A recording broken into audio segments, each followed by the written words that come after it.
Yo, how are we doing, everybody?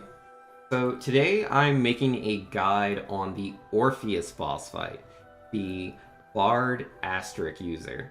So this boss fight is easily the most difficult boss I've covered so far. I hope that continues to be the case moving forward, that each boss is just harder and harder, and hopefully this guide will be useful for some of you.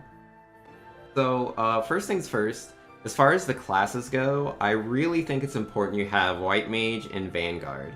I think the other two classes don't really matter too much. You can use your Freelancer, Black Mages, like 2 Black Mages, 2 Monks, whatever. Or maybe just have like a bunch of Vanguards. Like, as long as you can deal damage, that's fine. But with your healer, make sure they have access to Cura. That is the level 6, so make sure you're level 6 on the White Mage, the job level, not the regular level. I recommend being around like level 9 for like actual levels, but also with Vanguard, make sure you're level 6 so you get Aggravate, so you can increase the user's likelihood of being targeted by 25%, like Cura and Aggravate. We desperately want those two abilities there, and I'll go into why later. But also, as we're preparing for this boss fight, make sure that you are properly equipped. So in the nearby town, like right at the beginning, you can find the item shop there. And make sure you have a few Phoenix Downs. You don't have Sloan with you anymore, so you're going to have to do most of the raising yourself, which is also why you probably want raise on your White Mage. But yeah, in case the White Mage gets down, you will need those Phoenix Downs. Make sure you buy new equipment if you haven't been keeping that up to date, but most importantly, the Iron Bangle. That increases your HP by 630, which is a massive number. That will make it so much easier to keep everybody alive. Like, you take so much more damage in this fight. Along with the Iron Bangle, there's also the Clothespin. So, with the Clothespin, this item is so good. I have it on both my mages. It makes it so that they can't be put to sleep, and this boss in particular will be attempting to put anyone that's casting magic to sleep. Like, that's his counter action. So having that item is very good. You can't buy this. You only get it from side quests, I think, and any sort of treasure chests that are like hidden throughout the world. So yeah, if you've been exploring, you can have some clothespins. So have those equipped if you have them. But yeah, they're not mandatory. You can definitely just use I think the item's called a Waking Bell. You can just buy those at the store as well. But yeah, as for the actual boss fight itself, like once we're in here, the boss fight, or the boss Orpheus, he is going to be casting so many buffs, which is going to reduce the enemies, reduce the damage that they take physically and magically. So it doesn't matter, Monk, Vanguard, Black Mage, all of them aren't going to be dealing the damage that they want to deal. So it's very important, I feel, that you pay attention to these buffs and try to take advantage when they run out. Like, these buffs only last a few turns, and the enemies themselves, they will be defaulting a lot, so you do want to make sure that you're not attacking on the wrong turns, or you won't be dealing the damage you need to deal. But yeah, right at the beginning, I highly recommend just defaulting. Make sure that your Vanguard uses the Aggravate ability so that the enemies are attacking into them. This boss fight, very, very different from the other boss fights we've been doing up to this point. Yeah, we have 5 enemies. Like, the first boss fight had 2, so this is quite a big increase. And obviously the damage is much higher, so there's just so much more damage coming into you compared to the other boss fights. So it's very important that, you know, our HP stat is pretty high, which is why I recommend getting those Iron Bangles. This is why I think it's good to have a Vanguard that's properly equipped, you know, with the proper, like, chest item, hats, make sure you have a good shield. Like, the Gaia shield, I believe, is a shield you can find in the ruins, like this actual dungeon. So yeah, definitely pick that up. You know, look around. If you use the Freelancer ability, I think it's like the Divining Rod or one of those support abilities, if you have that equipped, it tells you how many treasure chests are unopened.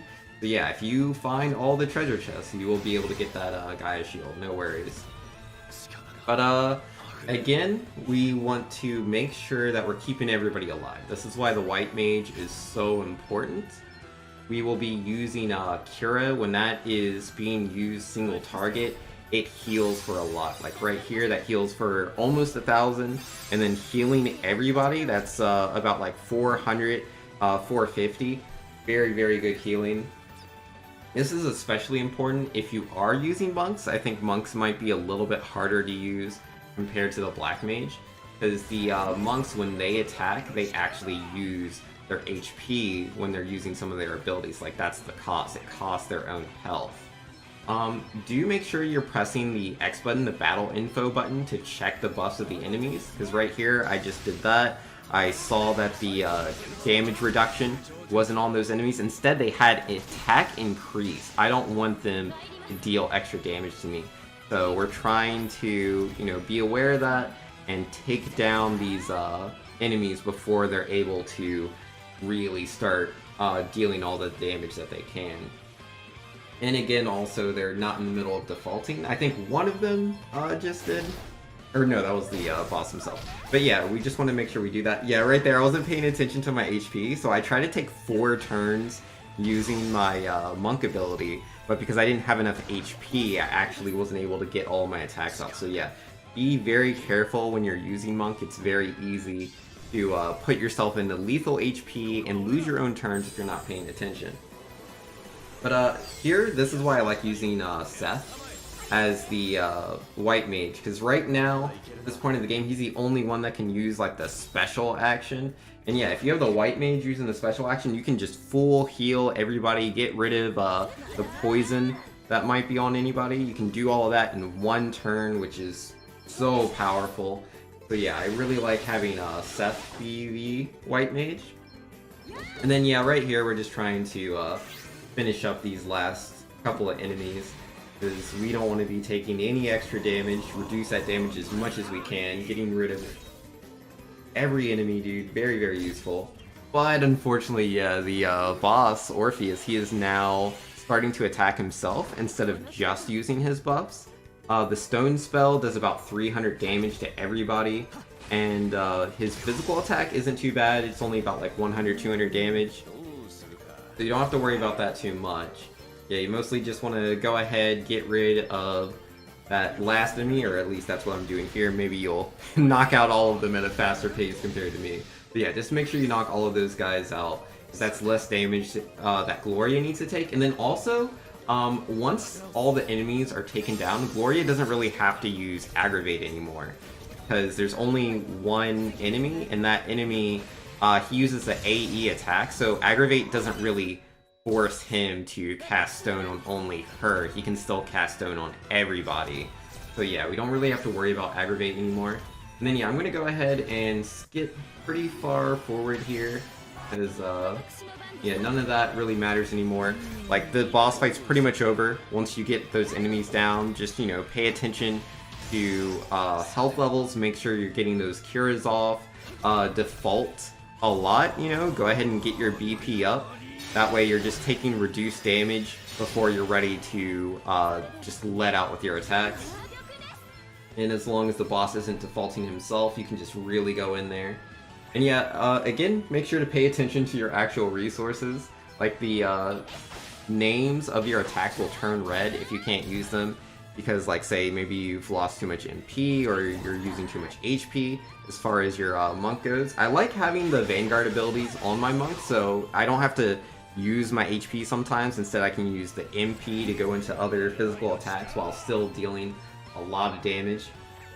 And then also, I forget the accessory, but I have increased the accuracy of my monk, so they actually land crosscut a lot better than my actual Vanguard does.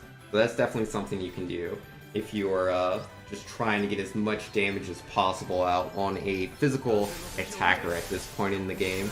I try to use Blizzard here. I'm actually surprised how little damage I'm doing.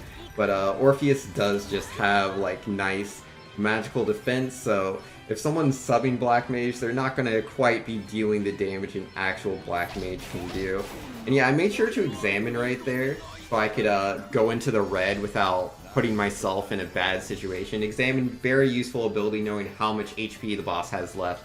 You can just go in there towards the very end. And yeah, that's going to be this boss fight. This boss, again, you know, don't feel too bad if this boss kicks your butt a couple of times. This is much, much harder than the previous encounters. But yeah, that pretty much sums up everything I wanted to say here. If you had any opinions, any comments, let me know in the comment section down below. I'll make sure to read all of them. Hopefully you enjoyed this video. I will see you guys next time. Peace.